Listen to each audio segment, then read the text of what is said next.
Hello dear students, आप सभी का फिजिक्स की ऑनलाइन क्लासेज में स्वागत है।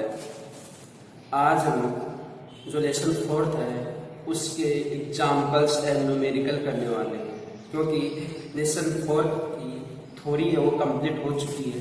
उसके अंदर हमने सब कुछ पढ़ा है।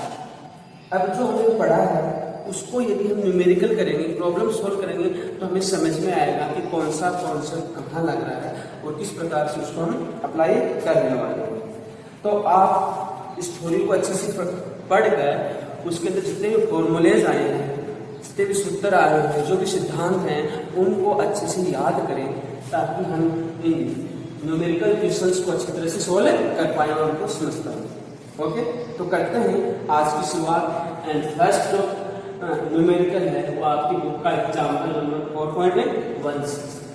इसको हम एक बार पढ़ते हैं और समझते हैं कि इसके अंदर क्या दिया हुआ है। क्या कह रहा है क्वेश्चन कि एक 600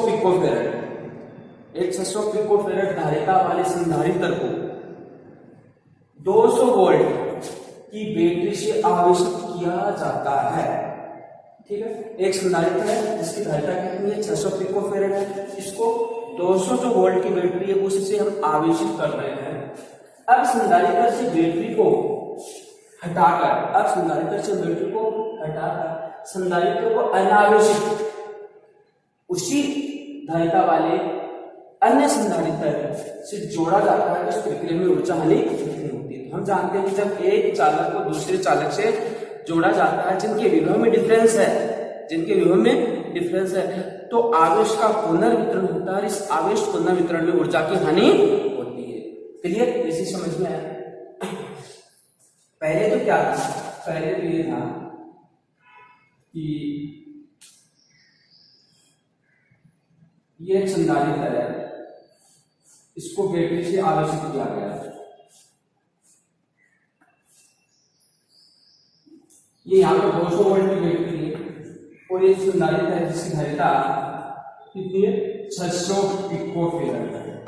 अब ध्यान दीजिए, इसको इस बैटरी से आवेशित करेंगे तो जब ये कंप्लीट आवेशित हो जाएगा तो इसके प्लेटों के मध्य जो विभव होगा उस बैटरी की विभव के बराबर होने वाला है। ये आपको इसमें ध्यान में रखना है। तो देखिए सॉल्यूशन हमारा क्या होगा, इसका सॉल्यूशन को चलते दिया हुआ क्या, सबसे पहले दिया हुआ क्या है, C1 यानी जो प्रथम संधारित्र है उसकी धारिता दी हुई है 600 पिकोफैरेड, और पिको का मतलब 10⁻12 होता है। तो 600 गुणा 10⁻12 फैरेड आ गया। ओके, इसका विभव V1 कितना होगा, बैटरी की विभव के बराबर, जब पूरी तरीके से आवेशित हो चुका है। इसको हम लिखेंगे 200 वोल्ट। ओके, दूसरा एक संधारित्र C2, ध्यान देना। अब संधारित्र से बैटरी को हटाकर संधारित्र को एक अन्य आवेशित, दूसरा एक अन्य आवेश है जिसकी धारिता कितनी है, 600 पिकोफैरेड। इसकी धारिता 600 पिकोफैरेड इक्वल्स टू कितना आ जाएगा, 600 इंटू 10⁻12। और V2 कितना होगा, तो कैसा है, एनावेशित। कैसा है, ध्यान में कैसा है, एनावेशित। इसका आवेश नहीं है तो इसका विभव कितना है, 0 है। इसका विभव कितना होगा, 0 है। अब इसका विभव 0 है तभी तो क्या होगा, चार्ज का रीडिस्ट्रीब्यूशन होगा। इसका विभव 200 हो गया। दूसरा एक अनावेशित हम ध्यान रखेंगे, ये था, ये हमारा एक था, ठीक है, जिसका विभव कितना है, 200 वोल्ट है। ये एक दूसरा संधारित्र है, ठीक है। इसको हमने कनेक्ट कर दिया तो आवेश इससे इसके अंदर जाएगा। इसका विभव क्या है, 0। इसका विभव कितना है, 0। इसका विभव कितना होगा, 0। ओके, समझ में है। इसका विभव हमारा क्या है, 0 है। अब हम सूत्र अप्लाई करते हैं। इसका C1 V1 आ गया, C2 V2 आ गया। अब हमें ऊर्जा हानि का पता है कि जब दो संधारित्र या दो चालकों को परस्पर जोड़ा जाता है जिनके विभव का अंतर है, तो विभव के अंतर के कारण चार्ज का रीडिस्ट्रीब्यूशन होता है, पुनर्वितरण होता है, और इस प्रक्रिया में सदैव ऊर्जा हानि होती है। वो हम कर सकते हैं। तो ऊर्जा हानि कितनी होगी, इसको हम देखें। ऊर्जा हानि ऊर्जा हानि।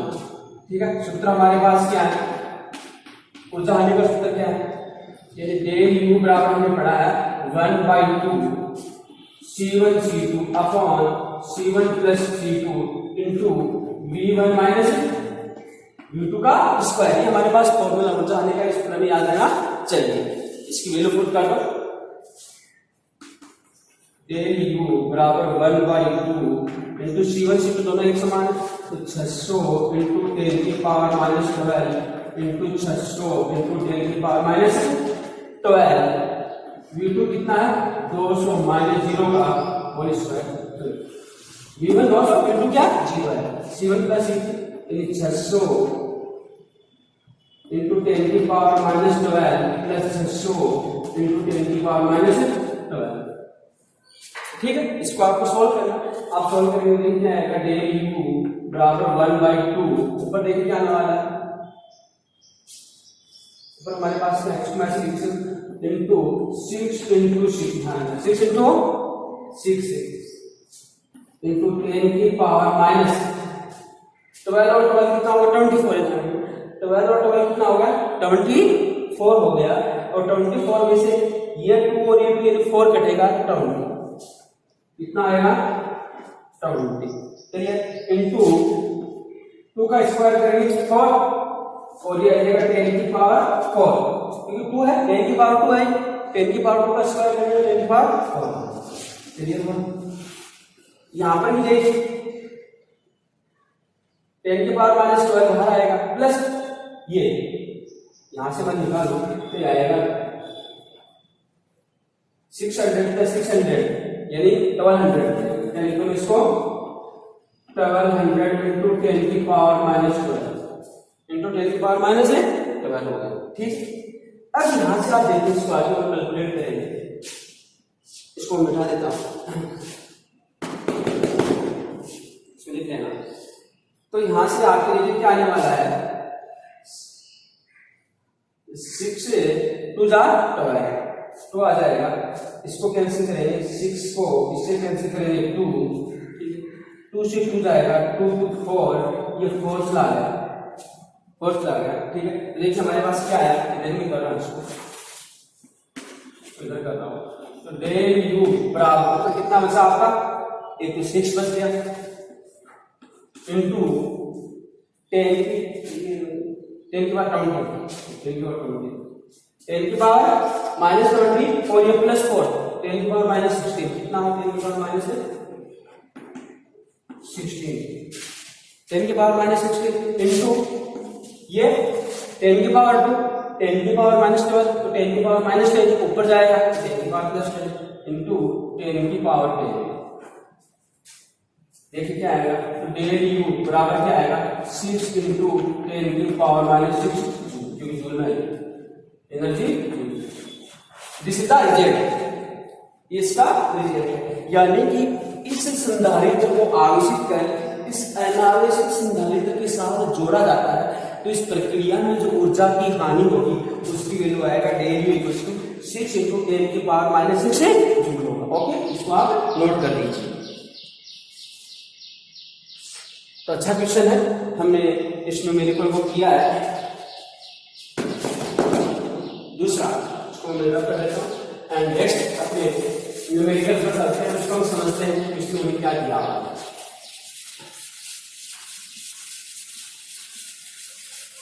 उसका हानि हमारे इसके अंदर होने वाला है।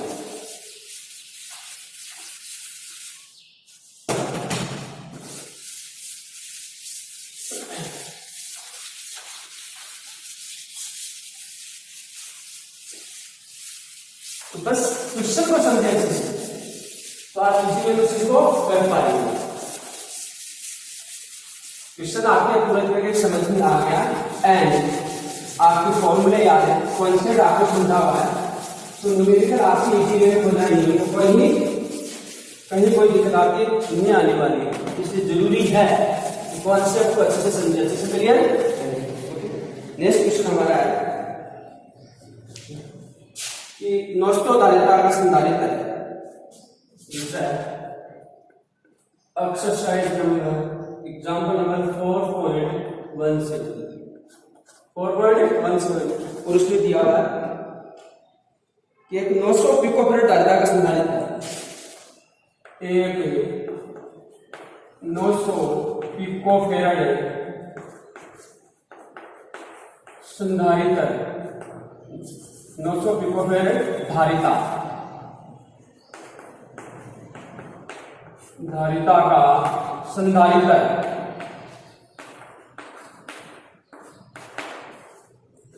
धारिता का संधारित्र 100 वोल्ट की बैटरी से आवेशित किया गया है। 100 वोल्ट की बैटरी से आवेशित किया गया है, तो आपको फर्स्ट इसमें फाइंड आउट करना है संधारित्र में संचित विद्युत स्थिर ऊर्जा का मान है। संधारित्र में संचित ऊर्जा का मान है। संधारित्र में संचित ऊर्जा क्या होगा, इसका फर्स्ट पार्ट ये है कि एक 900 पिकोफैरेड धारिता का संधारित्र 100 वोल्ट की बैटरी से आवेशित किया गया है। तो इस प्रक्रिया में वो संधारित्र कितनी ऊर्जा स्टोर करता है उसको हम कैलकुलेट करना है। ओके, तो सिंपल सा क्वेश्चन है, देखिए कर लेते हैं। सॉल्यूशन दिया हुआ है सी, इसको हम C1 कह रहे हैं, आगे आने वाला है। C1 कितना है 900 पिकोफैरेड है, इसको हम लिखेंगे 900 गुणा 10 की पावर -12 फैरेड। ठीक है, इसका विभव कितना होगा, 100 वोल्ट की बैटरी से इसको आवेशित करें तो इसका विभव भी 100 वोल्ट होगा। कितना हो गया 100। ऊर्जा कितनी होगी, विद्युत स्थितिज ऊर्जा, विद्युत स्थितिज ऊर्जा, संधारित्र में संचित विद्युत स्थितिज ऊर्जा, उसका सूत्र हमें पता है। सूत्र क्या होगा, U बराबर क्या बताना है, U बराबर 1/2 C V²। देखिए वैल्यू पुट करो, U बराबर C1 V1, इसको हम U1 करेंगे, तो U1 बराबर 1/2 C1 की वैल्यू कितनी है, इंटू 900 इंटू 10 की पावर -12 इंटू 100 इंटू 100। ओके, तो U1 की जो वैल्यू आएगी, देखिए U1 कितना आया, यहां से निकालेंगे तो ये जाएगा 4.5 इंटू 10 की पावर -12 2 4 6, 10 की पावर 6 हो गया, तो 10 की पावर +6 और -12 का -6 क्लियर हुआ। तो ये संधारित्र में ऊर्जा स्टोर होती है। ये जो संधारित्र है इसको इस वर्ड से आपने कनेक्ट किया है बैटरी, तो ये संधारित्र इतनी ऊर्जा क्या करेगा, स्टोर करेगा। ओके, दूसरा आगे क्या कह रहा है, यदि संधारित्र से बैटरी को हटाकर संधारित्र को एक अन्य 900 पिकोफैरेड धारिता के संधारित्र से जोड़ा जाता है तो निकाल में संचित विद्युत स्थितिज ऊर्जा का मान क्या है। इसका बी पार्ट देखिए क्या कह रहा है, इसका सेकंड पार्ट क्या कह रहा है कि इस संधारित्र को हटाकर इस संधारित्र से बैटरी को, इस संधारित्र से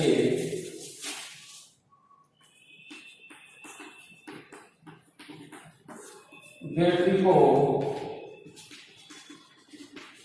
हटाकर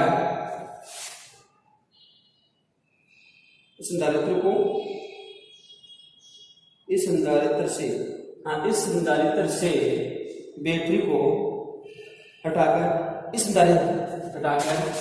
इस संधारित्र को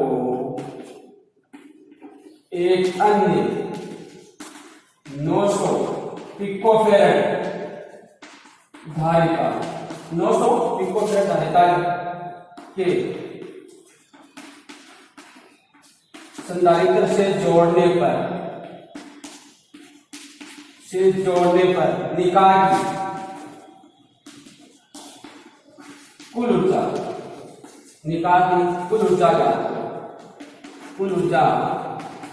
ज्ञात करें। अब क्वेश्चन समझिए क्या कह रहे हैं कि पहले संधारित्र था, पहला हमारा संधारित्र था ये, इसको हमने इसी बैटरी से जोड़ दिया, 200 वोल्ट की बैटरी से जोड़ दिया और ये पूरी तरह से आवेशित हो चुका है। अब इसको क्या करें, बैटरी से हटा दिया। अब इसको हम क्या कर दिया, बैटरी से हटा दिया। अब बैटरी से हटा एक दूसरे संधारित्र, बैटरी से हटा दिया और एक दूसरे संधारित्र जिसकी धारिता C2, ये भी 900 पिकोफैराड है, 900 पिकोफैराड है, ये C1 ये भी कितना होगा 900 पिकोफैराड है। तो इस समय इसकी कुल ऊर्जा कितनी होगी, इस समय इसकी कुल ऊर्जा कितनी, यानी बैटरी का हटा और बैटरी को हटाकर उसकी जगह हमने क्या लगा दिया, ये 900 पिकोफैराड वाला संधारित्र लगा दिया जो अनावेशित था। तो इस निकाय की कुल ऊर्जा कितनी होगी, इस निकाय की कुल ऊर्जा कितनी होगी, तो इस निकाय की कुल ऊर्जा इसकी ऊर्जा से इसकी ऊर्जा हो जाएगी।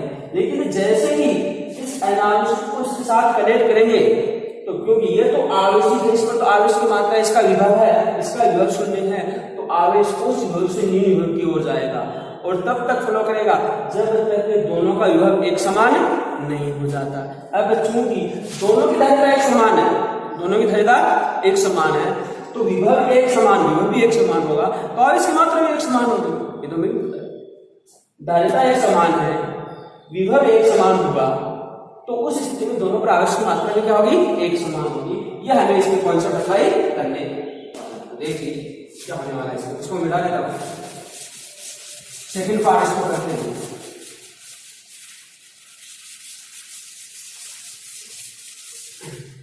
सेकंड पार्ट में देखिए, सेकंड पार्ट इस संधारित्र से बैटरी को हटाकर 900 पिकोफैराड दूसरे संधारित्र से जोड़ा जाता है तो आवेशों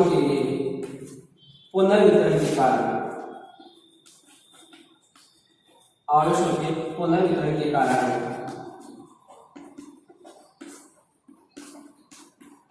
दोनों का विभव एक समान हो जाता है।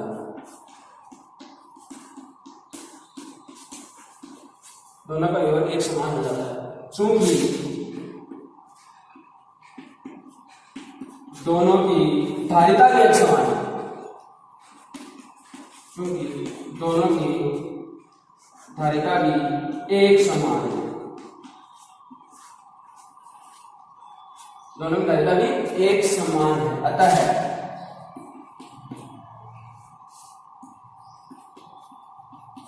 दोनों पर आवेश की मात्रा भी एक समान है,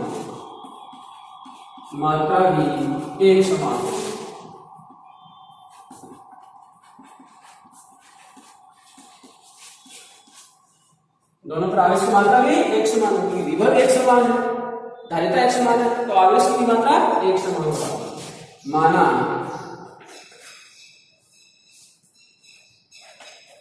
पुनर्वितरण के पश्चात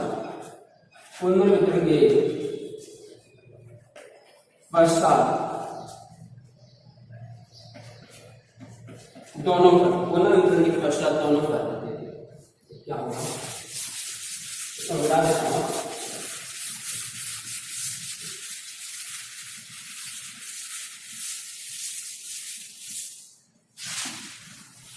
पुनर्वितरण के पश्चात दोनों पर आवेश की मात्रा Q डैश है तो Q बराबर क्या आएगा, Q डैश बराबर क्या आएगा, Q बटा 2। Q क्या है, प्रारंभिक संधारित्र पर आवेश, प्रारंभिक संधारित्र पर आवेश, इस पर C1 पर, C1 जो ये था इसके ऊपर आवेश है, तथा विभव V' बराबर V/2 हो जाएगा, V/2, क्योंकि दोनों पर आधा आधा है, क्योंकि दोनों एक समान, धारिता एक समान है, विभव एक समान है, इस पर विभव V है तो आधा इस पर आएगा, आधा दूसरे पर चला जाएगा, तो प्रत्येक पर क्या आएगा, V/2 हो जाएगा, V/2 हो जाएगा। आधा पहले इस पर 2 था, अब क्या हो जाएगा, प्रत्येक पर 2 डेश है तो उसका आधा 2/2 हो जाएगा, ठीक है। अतः जोड़ने के पश्चात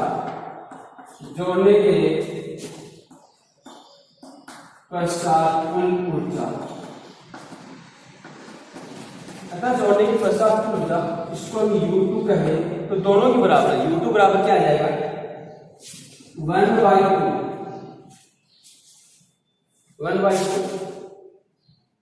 Q डेश, इसको बड़ा लिखा है, बड़ा Q डेश और V डेश। फॉर्मूला याद है आपको, क्योंकि हमने कई फॉर्मूले इसमें बनाए थे।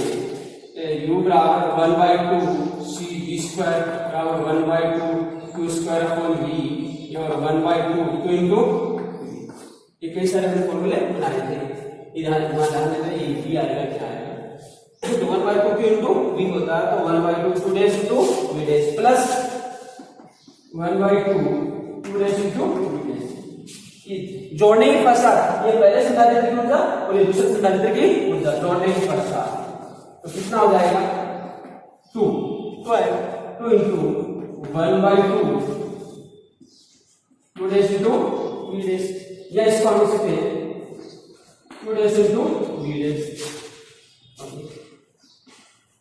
अब Q dash into V dash, V dash का मतलब कितना, V का आधा है, V डेश तो क्या, V का आधा, V कितना था, 100 का आधा 50 हो जाएगा, लेकिन Q डेश कितना है, Q डेश निकालो,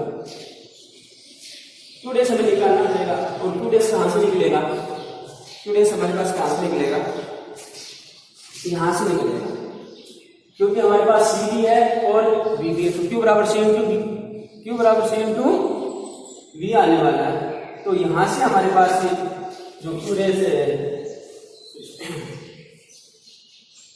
आने वाला होगा, Q dash into V dash, तो Q डेश की मात्रा यानी इस पर आवेश की मात्रा कितनी है, इसका आधा हो जाएगा, इस पर आवेश की मात्रा का आधा, ये है Q डेश V डेश, परंतु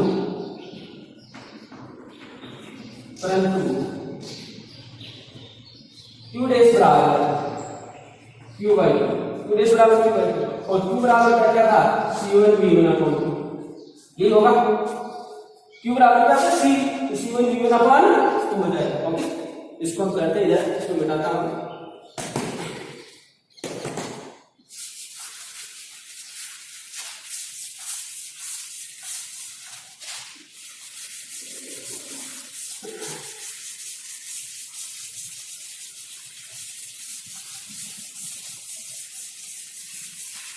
ओके। तो देखिए इसका आंसर है, तो U2 बराबर क्या आने वाला है, Q डेश की जगह रखेंगे C1 V1 upon 2 into V dash की जगह क्या आएगा, V1 अपॉन 2, तो देखिए यहाँ U2 बराबर 1/4 C1 V1 का स्क्वायर, C1 कितना था 900 पिकोफैरेड इंटू 10 के power minus 12 into V1 100 into 100, क्या आएगा, तो इसको इससे कैंसिल करके 25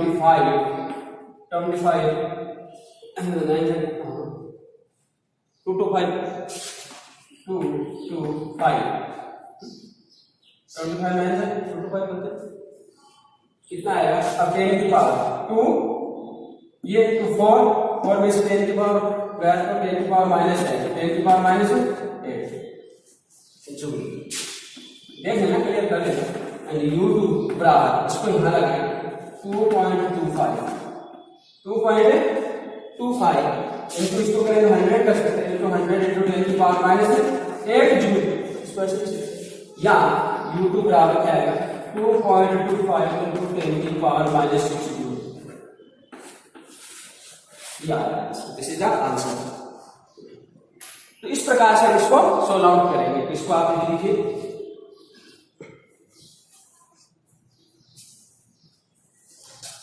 ओके, तो ये चीज है, इसको हम क्लियर करेंगे।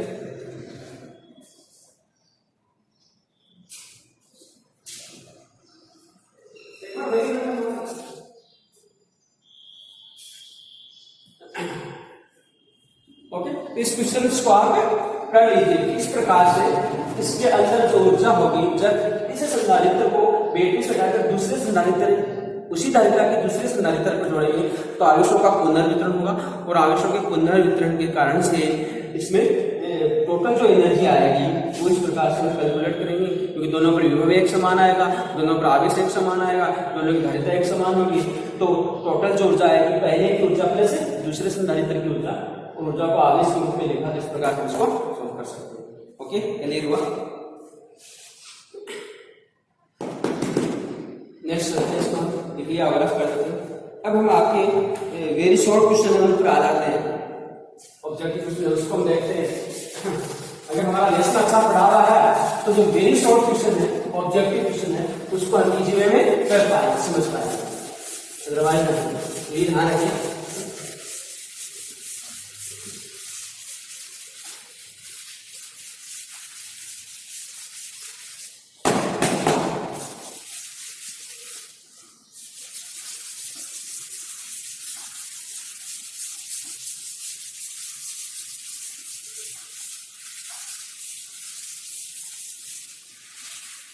करते हैं वेरी शॉर्ट क्वेश्चन, लघुत्तरात्मक क्वेश्चन करेंगे।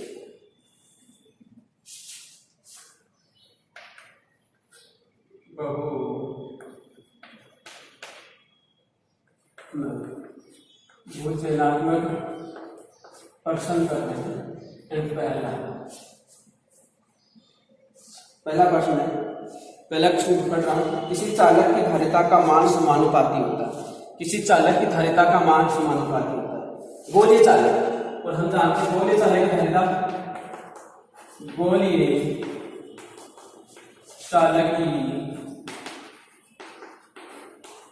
धारिता C बराबर होता है 4 पाई एप्सिलॉन इनटू R। हम पढ़ चुके हैं कि गोलीय चालक की धारिता है C equals to 4 pi epsilon into R। अगर इस प्रकार का कोई गोलीय चालक है जिसकी त्रिज्या R है, तो इसकी धारिता का सूत्र C equals to 4 pi epsilon into R। तो C किसके समानुपाती हुई? R, यानी इसकी त्रिज्या के समानुपाती होगा। तो इसमें पहला ऑप्शन है, इसका ऑप्शन क्या है? पहला ऑप्शन ये कि धारिता है उसकी त्रिज्या के समानुपाती। ओके, दूसरा क्वेश्चन देखते हैं। क्वेश्चन है, दो संधारित्र दिए इस प्रकार के, दो नीचे दिए हुए,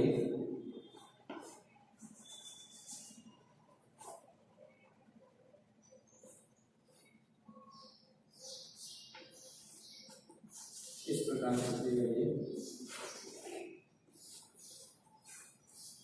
ओके, तो ये पॉइंट ए था, ये पॉइंट आपका बी है। तो ए और बी के मध्य की धारिता क्या करेंगे? ये 3 माइक्रोफैरड, ये 6 माइक्रोफैरड, ये 4 microfarad, and this is the 4 microfarad. 3 6 4 4 ये आपको दिया है। तो इसके अंदर आपको धारिता ज्ञात करनी है, इसकी धारिता कितनी आने वाली है। ये डायग्राम आपको इसके अंदर देख के आप पता लगाए कि इसको क्या हमने लिखा है। ओके, तो इसको देखो प्रश्न, ये कौन सा क्रम है? ये कौन सा क्रम आपको दिख रहा है इसका? ये और ये आपको दिख रहा है कौन सा क्रम है? यहां से हम देख रहे हैं कि संधारित्र और संधारित्र कौन से क्रम में जुड़े हुए? श्रेणी क्रम। ये भी कौन से जुड़े हुए? श्रेणी क्रम। तो पहले ये निकालो, ये श्रेणी क्रम आपका, ठीक है, ये भी 10 श्रेणी क्रम है। तो हम जानते हैं श्रेणी क्रम की पूरी धारिता कितनी होती है? श्रेणी क्रम की धारिता, इसकी अगर पूरी धारिता को मैं C1 कर लूं, तो दिस इज 1/C1 विद्युत क्रमानुपाती, 1/3 प्लस 1/6, 1/3 प्लस 1/6 तो बनेगा 1/C1 इक्वल्स टू 6 आएगा। तो 2 plus 1 equals to 3/6 equals to 1/2। देख लेना चलिए। तो C1 इक्वल्स टू कितना आ गया, उल्टा 2 माइक्रोफेरेड। C1 कितना आ गया, 2 माइक्रोफेरेड। इसको देखिए, इसको हम C2, ये दोनों श्रेणी में इन दोनों की तुल्य धारिता C2 माने तो कितना आएगा 1/C2 इक्वल्स टू 1/4 प्लस 1/4 कितना आ जाएगा 2/4 कितना आ गया 1/2। इसका भी कितना है C2 इक्वल्स टू कितना आ गया 2 माइक्रोफेरेड। ठीक है, अब इन दोनों का इसका इक्विवेलेंट बनाएंगे, इसका इक्विवेलेंट बनाएंगे तो क्या बनेगा,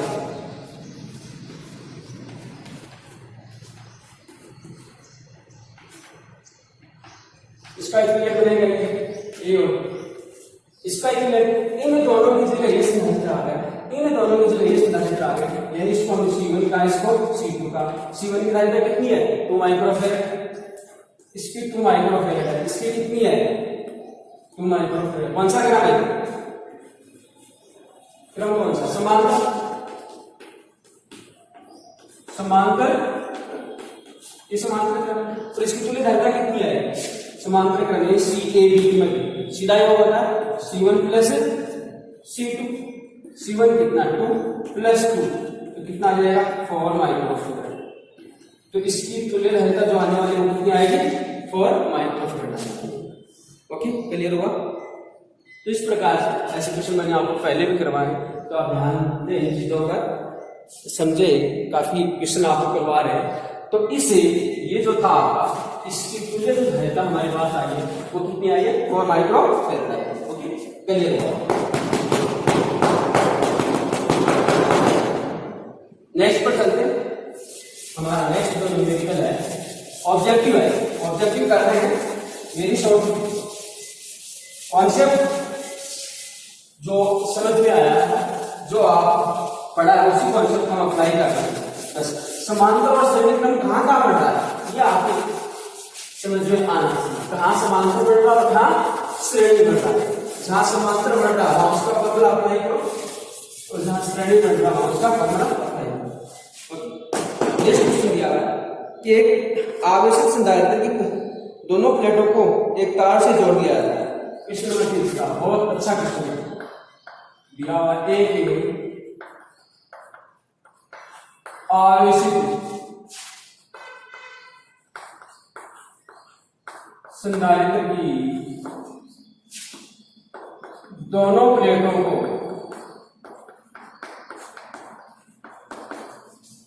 चालक तार द्वारा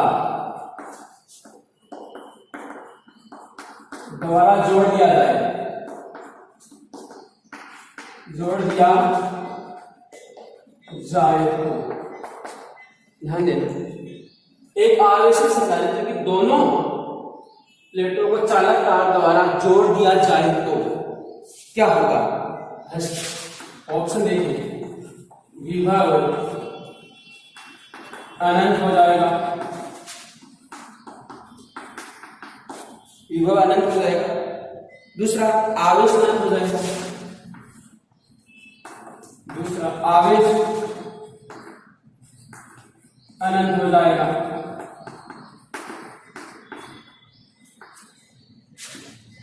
तीसरा आवेश पूर्वमान का आधा हो जाएगा, आवेश पूर्व मान का आधा हो जाएगा।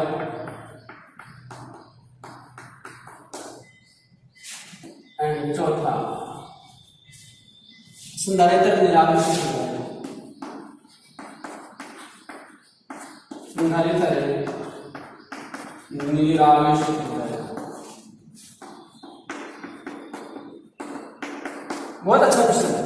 क्या पूछ रहा है कि एक आवेशित संधारित्र की दोनों प्लेटों को चालक तार द्वारा जोड़ दिया जाए, यानी ये पहली स्थिति है।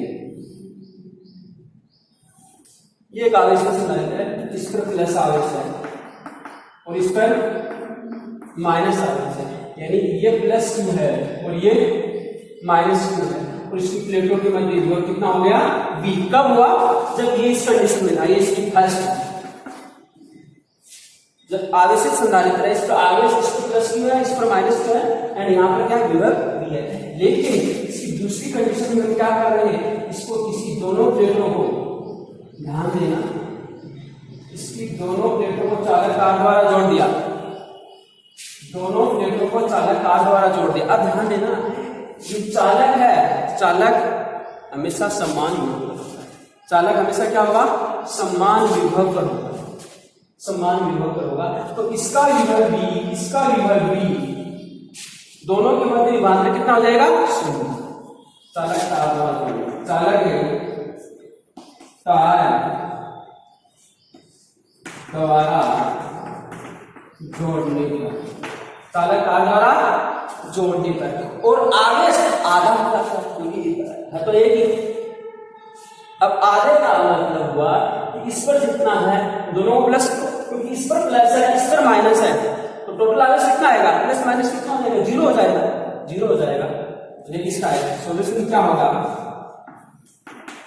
चालक तार द्वारा जोड़ने पर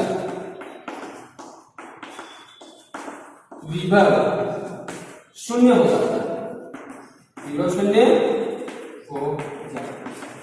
चालक तार द्वारा जोड़ने पर विभव क्या होगा, शून्य, क्योंकि इसका विभव v है यहाँ पर, इसका विभव मान है, इसका पॉजिटिव है, इसका माइनस, इसके कारण से यहाँ पर पोटेंशियल डिफरेंस v आया है। लेकिन जैसे हम इसको क्या करें, चालक तार द्वारा इसको जोड़ रहे हैं, देखिए क्या होगा, चालक तार द्वारा जैसे इसको जोड़ रहे हैं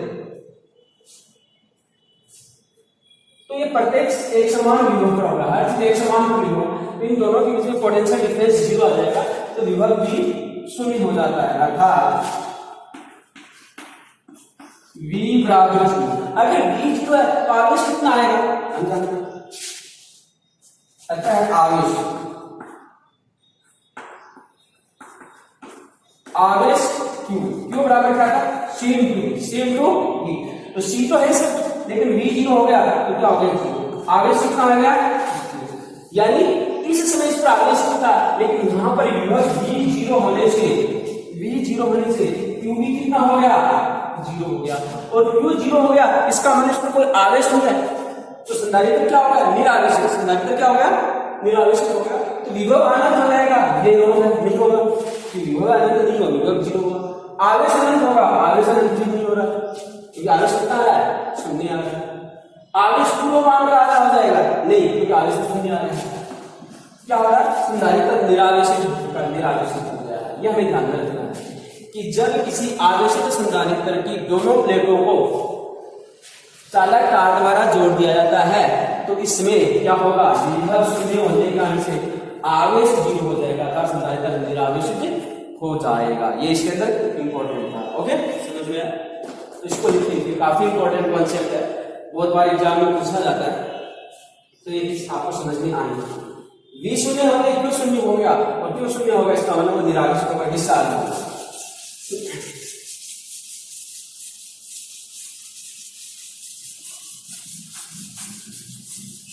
नेक्स्ट क्वेश्चन देखते हैं,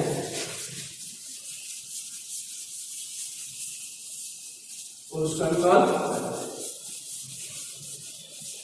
नेक्स्ट क्वेश्चन बहुत शानदार क्वेश्चन दिया हुआ है, क्वेश्चन नंबर 4, क्वेश्चन नंबर 4 तो दिया हुआ है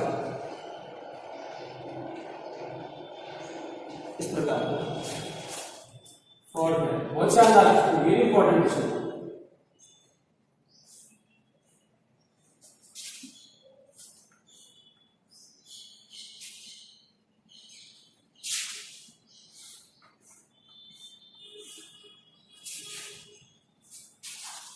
इस प्रकार से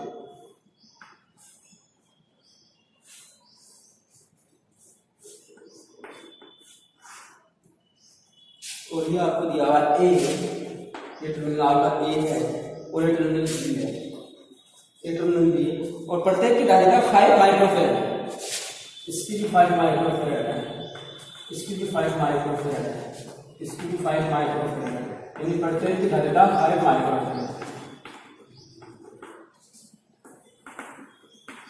तो हमें क्या करना है, ए और बी के मध्य तुल्य धारिता याद करनी है। क्या याद करनी है, सी ए बी हमें याद करनी है। ए और बी के मध्य तुल्य धारिता कितनी होगी, इसको भी फाइंड आउट करना वेरी इंपॉर्टेंट है।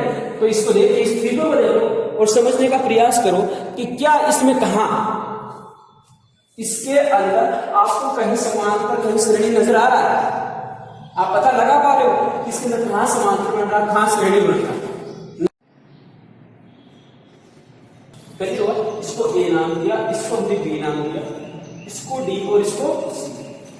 अब आप देखना ये वायर है ए के, तो ये पॉइंट भी ए होगा, ये डी है तो ये पॉइंट भी आपका बी होगा। इसको मैं C1 कह देता हूं, ये C1 है, ये संधारित्र आपका C2 है, ठीक है, ये संधारित्र आपका C3 है, ये संधारित्र आपका C4 है और ये संधारित्र आपका C5। ओके, तो ये ए डी के मध्य, ये सी है, ये डी सी डी के मध्य, ये सी आएगा तो यहाँ पर भी सी होगा, ये बी है तो यहाँ पर भी बी होगा। तो ये हमने इस प्रकार इसका नामकरण कर दिया। और यहाँ पर देख लेते हैं कि जो C1 है वो किसके मध्य जुड़ा हुआ है, C1 ए और C के मध्य, ए और C के मध्य। C2 किसके मध्य जुड़ा हुआ है, C2 C और D के मध्य, C और D के मध्य। C3 किसके मध्य जुड़ा हुआ है, C3 D और B के मध्य, डी और डी के मध्य। C4 किसके मध्य जुड़ा हुआ है, C4 ए और बी के मध्य, ए और बी के मध्य। एंड C5 किसके मध्य जुड़ा हुआ है, C5 सी और बी के मध्य। क्लियर हो गया। अब हम क्या करते हैं, इसका एक इक्विवेलेंट सर्किट बनाते हैं, इसका एक इक्विवेलेंट सर्किट बनाते हैं। इस प्रकार बनाते हैं, ध्यान दीजिए आप।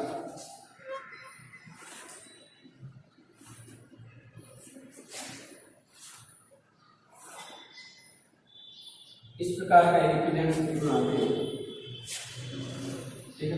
आपका ये पॉइंट ए है, इसको हमने ए कहा, ठीक है, इसको हमने बी कहा, इसको हमने सी कहा, इसको हमने क्या कहा, डी कहा, ठीक है। ये आपका ए और ये आपका बी है। अब देखिए इसके अंदर ए और सी के मध्य क्या बना हुआ है, ए और सी के मध्य C1, तो यहां पर C1 संधारित्र, ये कौन सा हो गया, C1 संधारित्र। C2 C और D के मध्य, C और D के मध्य, ये C और D के मध्य C2 संधारित्र जुड़ा हुआ है। C3 D और B, D और B के मध्य, ये C3 संधारित्र जुड़ा हुआ है। C4 A और D के मध्य, A और D के मध्य C4 जुड़ा हुआ है, ये आपका C4 है। और C5 D और B के, C5 C और B के मध्य, C और B के मध्य ये C5 जुड़ा हुआ, ठीक है, कंप्लीट हो गया। ये अपना बच गया, ये वाला संधारित्र, ये यहां जुड़ा हुआ है। आप देख सकते हैं B, स्मॉल b और कैपिटल B, स्मॉल b और कैपिटल B के मध्य ये इस प्रकार का इक्विवेलेंट सर्किट बन गया। ये आपको ध्यान में रखना है कि जब भी ऐसा सर्किट आता है इसको इसमें बदल दीजिए, इसमें बदल दीजिए। अब यहाँ पर एक अगले लेसन में पढ़ेंगे तो इसी में उसको दे दिया गया, इसलिए हम इसको समझा देते हैं। इसकी हम बात करें क्योंकि सबकी धारिता एक समान है, सबकी धारिता एक समान है। तो अगर हम इन दोनों का रेशियो ले और इन दोनों का रेशियो, ये फी अपॉन क्यू और ये हमारा आता है आर अपॉन एस, तो यहाँ पर ये इसका रेशियो आपस में बराबर है, इसका रेशियो और इसका रेशियो यानी C1 C5, इसको आप व्हीटस्टोन सेक्टर की बात करेंगे अगले वाले लेसन में आएगा, उसमें एक बैलेंसिंग कंडीशन होती है। इन दोनों भुजाओं का अनुपात और इन दोनों भुजाओं का अनुपात आपस में बराबर आता है तो वो उसकी संतुलन अवस्था होती है। और संतुलन अवस्था होती है उस अवस्था में इस शाखा के अंदर जो भी सर्किट जुड़ा हुआ है वो किसी काम का नहीं, वो सर्किट किसी काम का नहीं है, इसलिए ये C2 संधारित्र यहाँ किसी काम में नहीं आने वाला है, ठीक है। तो चित्र से स्पष्ट है कि ये है व्हीटस्टोन, स्पष्ट है कि व्हीटस्टोन सेतु की संतुलन शर्त को पूरा करता है, पूरा करता है। अतः CD शाखा में जुड़ा, CD शाखा में जुड़ा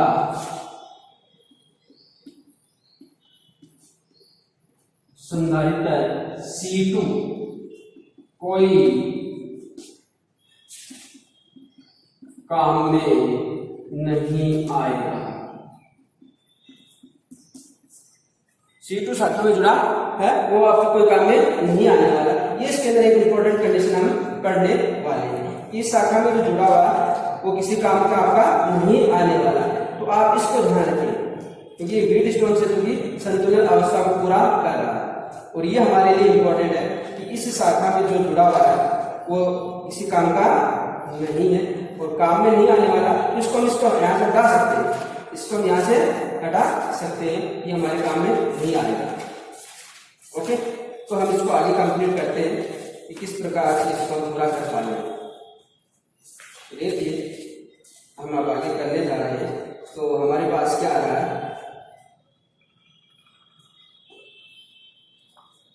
तो कंडीशन इसकी शर्त ये थी कि इसका upon C1 upon C5, C1 upon C5 इसका रेशियो, और ये आता है C4 अपॉन C3, ये बराबर है।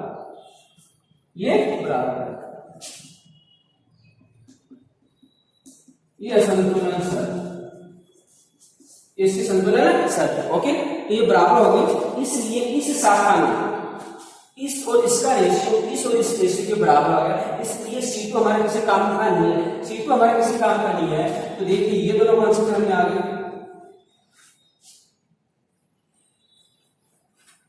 ये दोनों कौन से क्रम में आ गए। आगे इसको लिख लीजिए, आगे उसको इक्विवेलेंट सर्किट बनाता है उसका, ये लिख लो, क्योंकि संतुलन शर्त होगी कि C1 अपॉन C5 बराबर हो गया C4 अपॉन C3। ये वीट स्टोन क्षेत्र की संतुलन शर्त है, इस संतुलन शर्त को पूरा करता है। अतः CD शाखा में जुड़ा संधारित्र C2 को काम में नहीं आएगा। अब इसका इक्विवेलेंट बनाएंगे तो ये बन जाएगा, तो इसको मिटा देता हूं, ये किसी काम का नहीं है आपके पास, इसका मतलब ये हो गया, ये हो गया C2 आपके पास रहा है, ये हो गया। तो ये संधारित्र कौन सा, ये कौन से क्रम है, दोनों में कौन सा है, श्रेणी क्रम। ये दोनों कौन से क्रम, इसको मिटा कर इसको लिख लेना, इसको मिटा रहा हूं यहां पे, समझ में आए।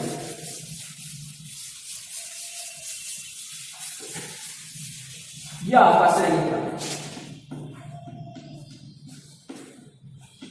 श्रेणी क्रम। और इसकी तुल्य धारिता अगर इसको C1 लिखूं, C डैश लिखूं, 1 upon C dash equals to क्या आएगा, 1 अपॉन C, तो कितना 5 है, सबकी 5 है, तो 1 upon C plus 1 upon C equals to 2 upon C, या C डैश बराबर क्या आएगा, C डैश क्या आएगा, C/2, ये भी C/2 आएगा। और ये है, ये भी श्रेणी क्रम है, श्रेणी क्रम है, ये भी कितना आएगा, इसको हम C डबल डैश करेंगे, ये भी क्या आएगा, C/2, ये भी C/2 है। अब इसका इक्विवेलेंट बनाओ, ध्यान दीजिए, इसका इक्विवेलेंट बनाएंगे,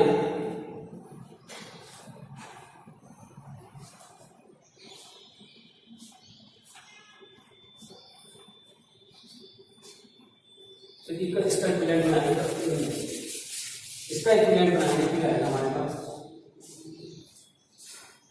यहां से ध्यान दीजिए, इसका इक्विवेलेंट बनाएंगे तो ये हमारे पास ऐसा आने वाला है।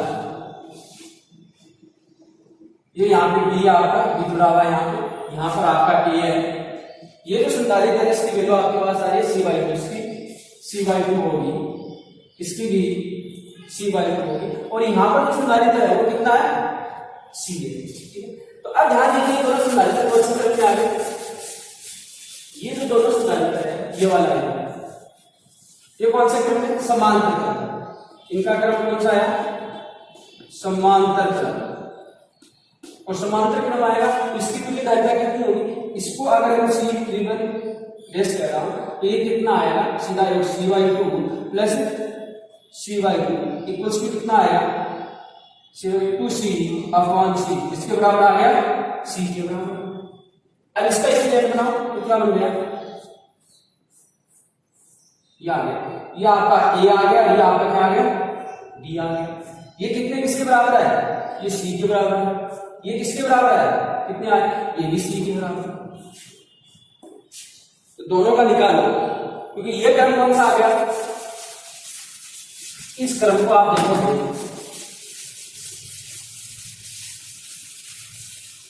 ये क्रम श्रेणी क्रम, ये क्रम आपका कौन सा हो गया श्रेणी क्रम। अतः हमारे पास आएगा श्रेणी क्रम की 1/C इक्वल्स टू, दोनों इक्विवेलेंट है तो 1/C plus 1/C equals to क्या आएगा 2/C, और यहां से CAB की वैल्यू निकालेंगे, CAB की वैल्यू निकालेंगे तो C की वैल्यू कितनी है 5, तो कितना आ जाएगा 5/2, और 5/2 का मतलब कितना होगा 2.5। इस सर्किट की तुल्य धारिता A और B के मध्य जो तुल्य धारिता है वो कितनी आई 2.5 माइक्रोफैराड। तो ध्यान में रखना हमेशा, अगर ऐसा सर्किट आपको दिया हुआ है यहां तक का सर्किट दिया हुआ ऐसा, तो इसको आप ऐसा ग्रुप बनाएंगे, इस प्रकार का बना लेंगे, इसके अंदर डाल दिया, ये डाल दिया, ये डाल दिया, ये डाल दिया और ये डाल दिया, ऐसे।